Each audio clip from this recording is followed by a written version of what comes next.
The rain hammered against my shoulders as I stood before the wooden door. I couldn't remember walking here, couldn't remember deciding to come. Yet here I was, hand trembling, staring at an address I'd never seen before. The street was unfamiliar, the building older than anything in my neighborhood. My fingers were numb, but something inside insisted I was exactly where I needed to be. I raised my fist slowly, hesitating. What was I doing? Why had I come? But my knuckles were already moving forward, connecting with the dark wood. The sound echoed once, twice, and 3 times. Then silence. Complete, absolute silence. Even the rain seemed to pause. I waited, heart pounding, as the echo faded. And in that moment of stillness, I realized there was no turning back. Whatever waited on the other side had been waiting for me all along. 3 weeks earlier, my life looked different. I woke each morning in my small room above the marketplace, prepared my stall, and sold handmade candles and soaps. It wasn't much, but it was mine. The problem was what people said about me. "There goes Amara," they whispered. "Bad luck follows that girl like a shadow." My mother died when I was young. My father disappeared 2 years later. The family who took me in kept me fed but never loved me. At 18 I was alone. Every job seemed to fail. Every friendship faded.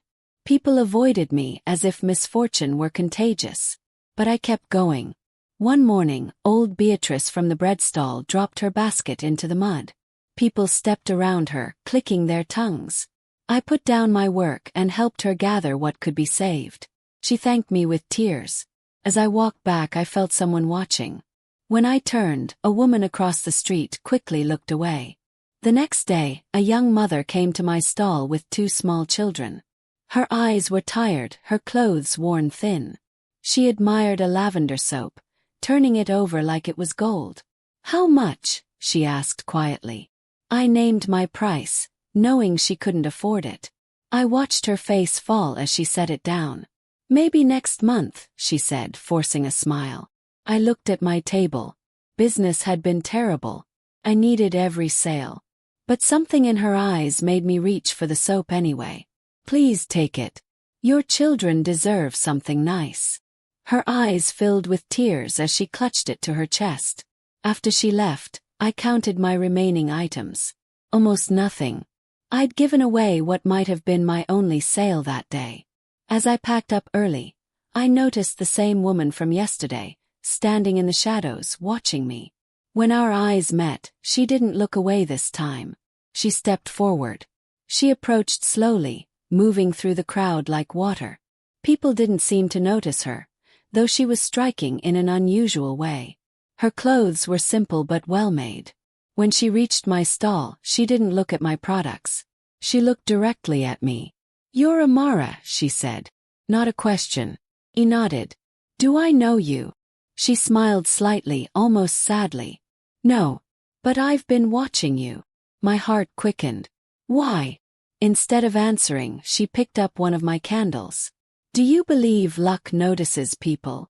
The question was so strange I almost laughed. "I think luck forgot about me long ago," I replied. She set down the candle, her eyes never leaving my face. "What if I told you that's not true? What if luck has been watching you very carefully?" I didn't know what to say. Before I could respond, she turned and walked away, disappearing as suddenly as she'd appeared. I stood there confused, her question echoing in my mind. The next morning, Victor, the herb seller beside me, noticed my distraction. I told him about the strange woman and her question. He laughed. "Amara, you're too trusting. That woman probably wanted to rob you. People like us don't get mysterious visitors bearing good news. We get bill collectors and trouble." I felt heat rise in my cheeks. She didn't seem dangerous. "That's exactly what makes you vulnerable," he said. "Your kindness will get you hurt one day." I started to argue but stopped myself. Why was I defending someone I didn't know? Victor was probably right. But even as I nodded in agreement, something in me resisted his words. That afternoon, a shadow fell across my table. I looked up. The mysterious woman had returned. Victor saw her too, his eyes narrowing. But I felt something else entirely. Relief. Like I'd been waiting without knowing it. She approached with a large cloth bag over her shoulder, struggling under its weight. "Excuse me, I just purchased fabric. Could you help me carry this to my cart? It's just around the corner." I glanced at my stall. Business was slow as always. "Of course," I said. The bag was heavier than it looked. As I lifted it, rough fabric scraped my palm. A sharp edge inside cut across my skin, drawing blood. I winced but didn't drop it. "Oh no, you're hurt," she said. "It's fine, just a scratch." But as we walked, I noticed her watching the blood with strange intensity. Not disgusted or apologetic. More like she was studying something important, measuring something I couldn't see. We reached her cart quickly. As I set down the bag, she handed me a clean cloth. "For your hand." Our fingers touched briefly. Her eyes met mine and I saw something there. Recognition. Confirmation. She knew I would help. And she'd been watching to see how. As I wrapped my hand, she spoke again. "You work so hard. Always kind to everyone, even when they're not kind back. Don't you ever wish for something more?" I considered carefully. Sometimes. But wishing doesn't change anything. What if it could? What if I told you I could offer you something better? I looked at this strange woman making impossible promises. Part of me wanted to say yes immediately. But something held me back. "I appreciate your kindness, but I'm managing fine on my own. I don't need charity." 'Twas a lie. I was barely surviving. But accepting help from a stranger felt like admitting defeat. She studied my face for a long moment. Then, unexpectedly, she smiled warmly. Almost pleased. "You're exactly what I thought you were," she said quietly. She climbed onto her cart. "Thank you for your help, Amara. We'll meet again soon." She drove away, leaving me standing there more confused than ever. 2 days later, rain poured down during the evening.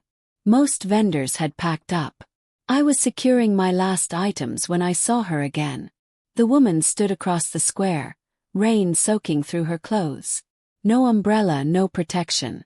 I grabbed my only umbrella and hurried toward her. "Here, take this." She looked at it, then at me. "What about you?"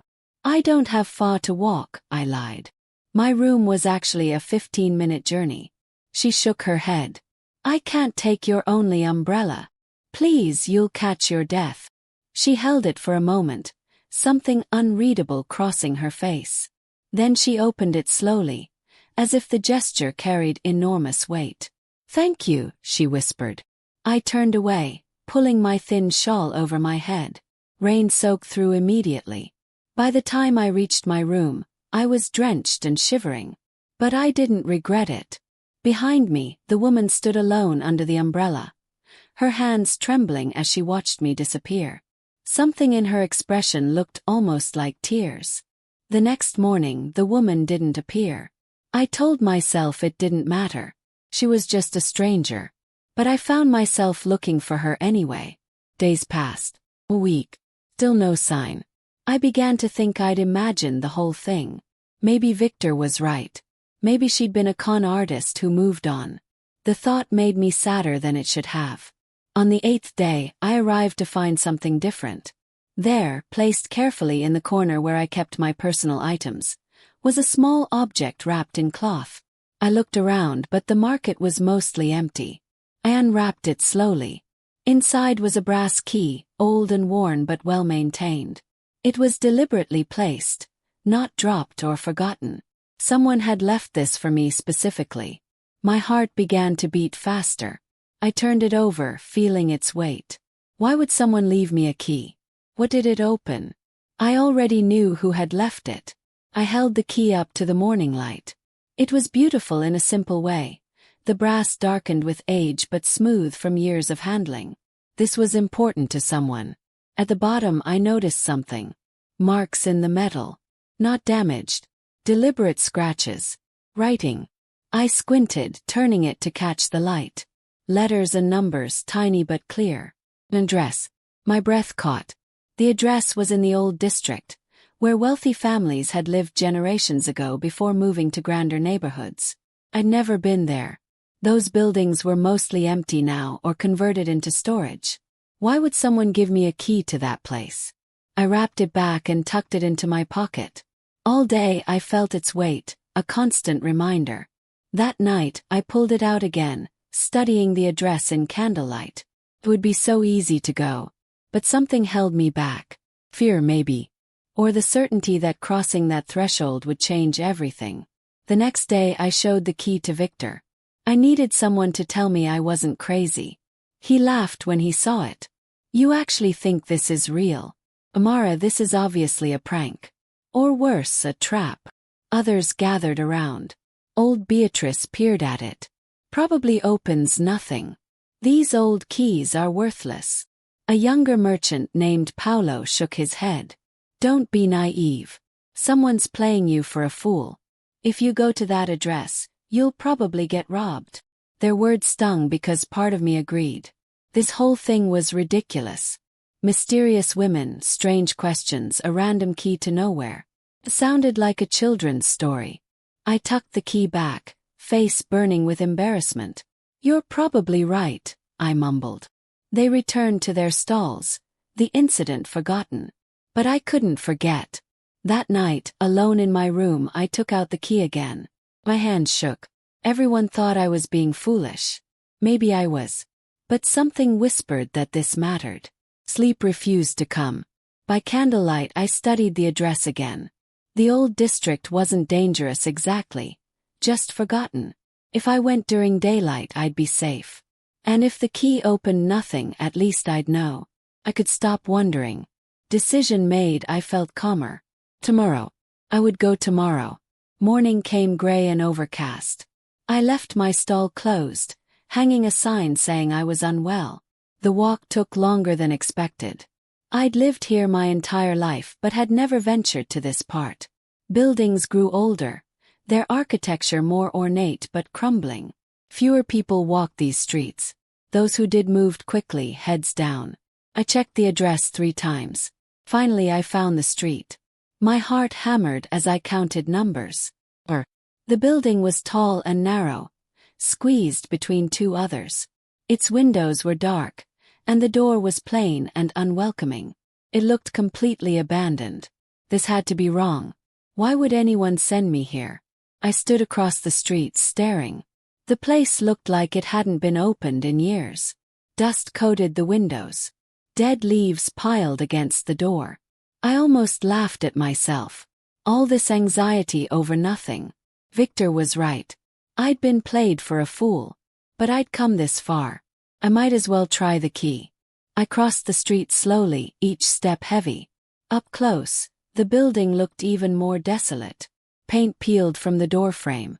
A broken shutter hung from one hinge. I pulled out the key, my hand shaking. This was ridiculous. The key probably wouldn't even fit. I positioned it in front of the lock, already preparing for disappointment.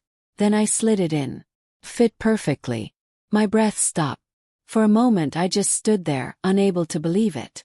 Then slowly, hardly daring to breathe, I turned it. The lock clicked. The door was open. My hand rested on the doorknob, frozen. Behind me the street was empty. No one to see me enter. No one to know if I disappeared inside. All the warnings came flooding back. Trap. Trick. Robbery. This was exactly how people got hurt. Yet the key had fit. Someone had deliberately given me access. Why? I tried to peek through the grimy window, but the dirt was too thick. My mind raced through possibilities, each more unsettling than the last. What if someone was waiting inside?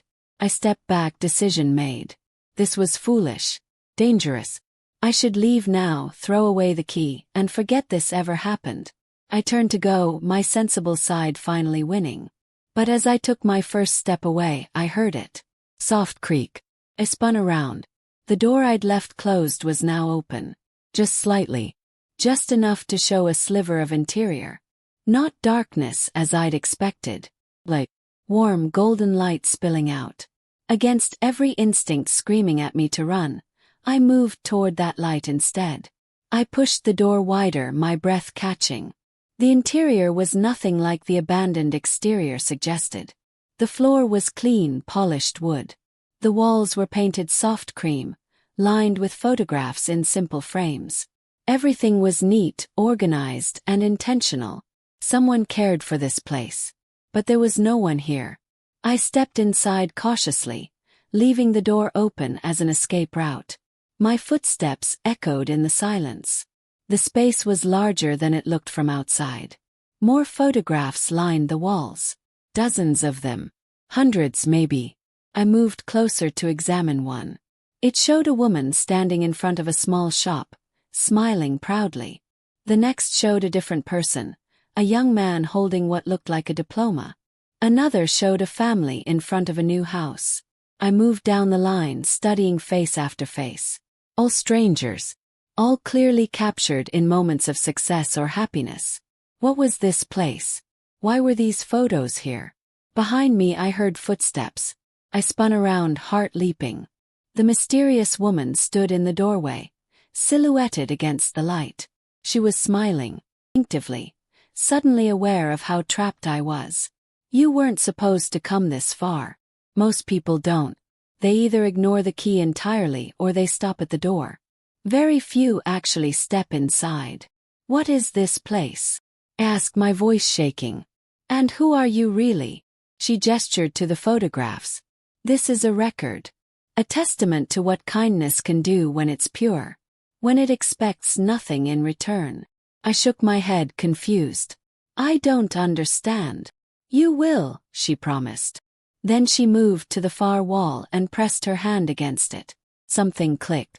To my amazement, another door appeared where there had only been a blank wall. Hidden door. This was only the first room, she said, pushing it open. The first test. But that's not why you're here, is it? I stared at the open doorway. I don't know why I'm here. Then come and find out. Beyond the door was a hallway, longer than should have been possible. The walls were also lined with photographs, but older and more formal. The woman led me down the hall. My name is Clara, she said. And I've been watching you for 3 months, Amara. Since early spring. 3 months. I tried to remember what I'd been doing then. Nothing special. Just surviving. Why? I asked. I was looking for someone specific, she replied.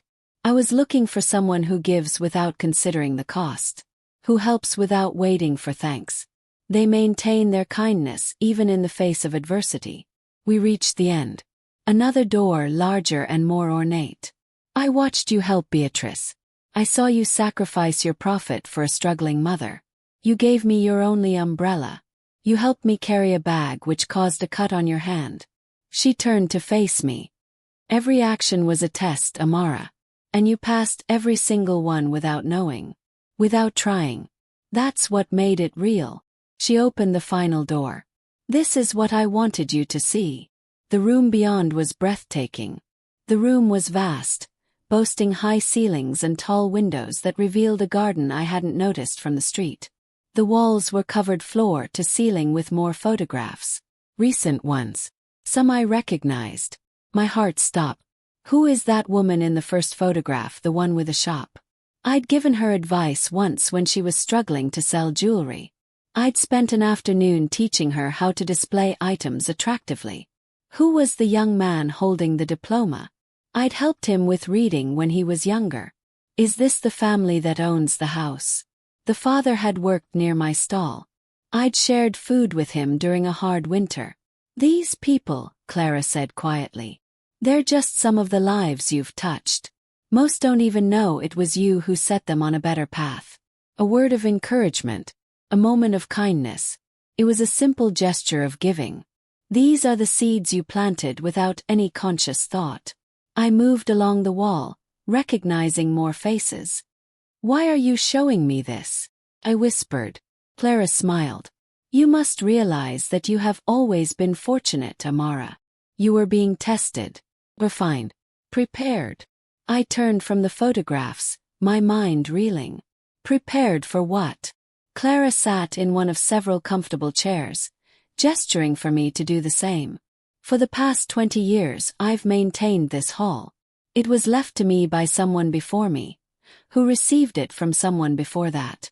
The chain goes back generations. But what is it? Yes. A trust.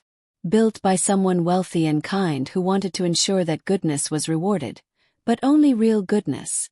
Not the kind performed for recognition. True kindness, given freely even at personal cost. She leaned forward. Every generation, the keeper searches for someone worthy, someone who embodies genuine compassion. That person becomes the next steward, managing resources to help others quietly, without recognition. My hand shook. You think I'm that person? I know you are. I've watched you choose kindness over profit, love over bitterness, generosity over security, even when it hurt you. Especially when it hurt you. I couldn't breathe. This is too much. I'm nobody. I can barely manage my own life. That's exactly why you're perfect, she said. Clara walked to a cabinet and pulled out a leather-bound book, heavy and old. Every person who's held this position has felt unworthy at first. Look. The pages were filled with names and dates, going back over a century. Next to each name were notes about lives changed. Thousands of small interventions. Scholarships are given anonymously. Debts paid secretly. Businesses funded quietly. All of this from one source. Yes. The original trust was substantial, but it's been managed carefully and grown responsibly. The rule is simple. Help those who cannot help themselves, who would use the help to help others in turn. Create a ripple effect of kindness. She closed the book. But this isn't a gift, Amara. It's a responsibility. The steward doesn't keep the wealth. They live simply, using the resources to change lives. It's a life of service, not luxury. I thought about my little stall, my tiny room. I'd never had luxury anyway. But to have the power to actually help people.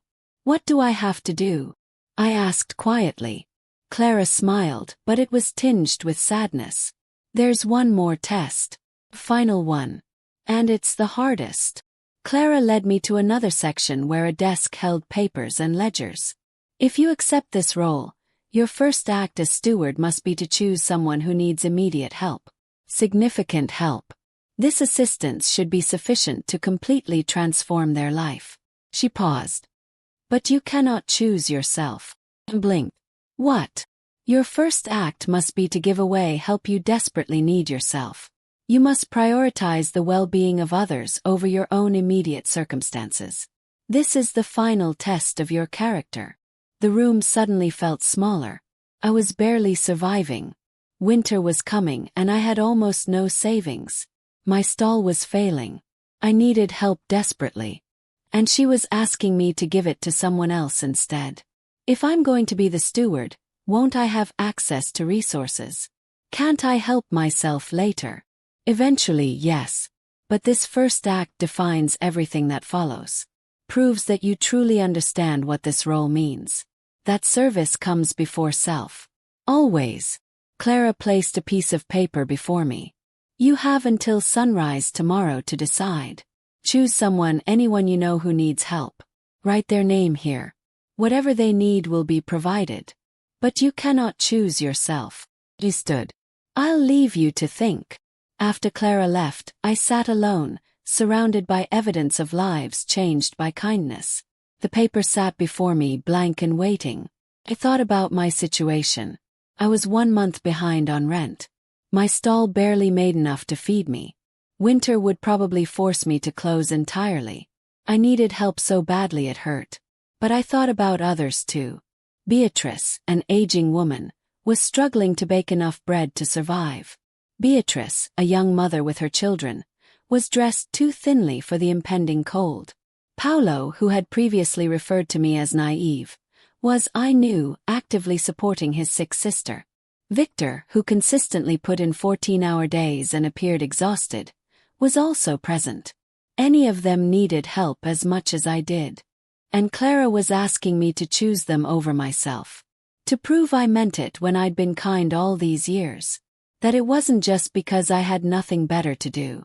I picked up the pen, my hand trembling. This was insane. I should write my own name. Who would blame me? But I thought about the photographs on the walls. All those people I'd helped without thinking. Without calculating what I'd get in return. If I chose myself now, what did that say about who I really was? I stared at the paper for hours, the pen hovering. Outside the windows, I watched the sun set and darkness fall. Still I couldn't decide. Every name I considered felt wrong somehow. Or maybe every name felt right and choosing just one was impossible. How do you decide who deserves help most? Around midnight I finally wrote a name. Not who I expected. Not who made logical sense. Victor. The man who'd called me foolish. Who'd laughed at the key. Who'd warned me I was being tricked. But I'd watched him work himself into exhaustion, day after day, never asking for help from anyone. He'd probably be angry if he knew. Would insist he didn't need charity. But I knew he did. Everyone needed help sometimes, even proud men who pretended they didn't. I set down the pen and pushed the paper away. It was done. Chosen someone else over myself. Someone who'd probably never even thank me, since the help would be given anonymously. The door opened. Clara stood there, though I hadn't heard her approach. She looked at the paper, then at me. "Are you certain?" she asked. I nodded, too tired to speak. She picked up the paper, read the name and smiled. "Come with me," Clara said. She led me to another room, smaller and more intimate. A single window showed the first hints of dawn. "Sit," I bade. Clara sat across from me. Her expression serious but warm. "I need to tell you the complete truth now, Amara. About everything." She took a breath. "You were never unlucky. The hardships you faced, they were real, but they weren't random bad fortune. They were protection. Protection from what? From shallow rewards. From easy answers. From becoming someone who did good only when convenient." She leaned forward. "If you'd had money or status or an easy life, would you still have helped Beatrice? Given away your profit to that mother? Handed me your only umbrella?" I wanted to say yes, but I wasn't sure. "Maybe not." "Exactly. Your circumstances kept you humble. Kept you connected to others who struggled. Keep your kindness pure. Every hardship was preparing you for this moment." Clara smiled. "And you passed. You chose to help someone who'd been unkind to you. That's transcendent compassion." She stood and opened the curtains wider. Dawn broke fully, golden light flooding the room. "Welcome, Amara. You are now the steward of this trust." The next week passed in a blur. Clara taught me about the trust's resources, its history, and its protocols. She showed me how to identify people who needed help, how to provide it anonymously, and how to verify it was used wisely. The day finally came to open the hall to the community. With Clara beside me, I unlocked the front door. I'd sent word through the marketplace. Free support available for those in genuine need. They came slowly at first, suspicious, expecting a catch. But I welcomed each person, listened to their needs, and arranged help. I watched Victor's face when he received an anonymous donation that paid off his sister's medical debts.